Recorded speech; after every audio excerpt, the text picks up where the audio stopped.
Could you show us an example then of one of the assignment tasks that you've been using with your students where they're doing this digital competencies, where they're collaborating and communicating? So we have a design project at the moment that our second year students do. It's about a conversion and adaptation of a farmhouse, which you can see on screen at the moment. We started this project post-COVID and lockdown, so there was very few of us allowed on site, and there was very limited ways we could assess the students when it came to site visits and how they digitally recorded information. So we decided to work up a 3D tour, which is what you're seeing at the moment, of a farmhouse with Dumfries House. It's a live project, so they were also working on site at the time, and it meant that the students could then digitally, with being safe during COVID practice as well, take a full survey of a building that's existing and work up how they were going to move forward with that.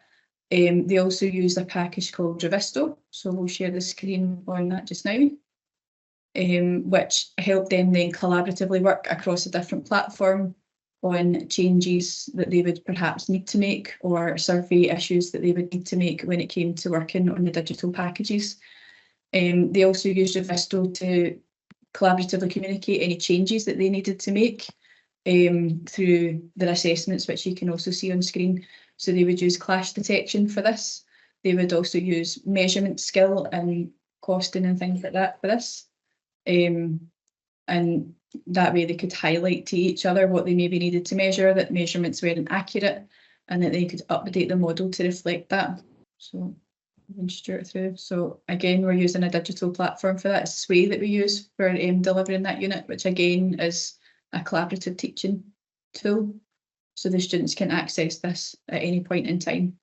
It's not just as part of their teaching material when they're in college, and they work through task-based learning on that. So this is the Revisto file, if it will start up quick enough on this machine. So this is a shared project then, is it? So the students work on it in small teams?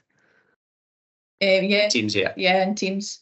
So we try to keep them limited to groups of 3 and 4, just so that it doesn't get overly confusing with them, and that they're accurate in what they're doing.